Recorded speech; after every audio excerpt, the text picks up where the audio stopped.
এই মূল মন্দিরটি উচ্চতা মূলত ৮০ ফুট।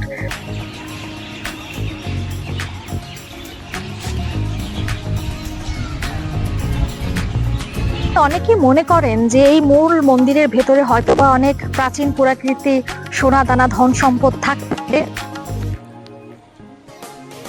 প্রায় ১২৫০ বছরের পুরনো একটি স্থাপনা এখনো মানুষকে আকৃষ্ট করছে।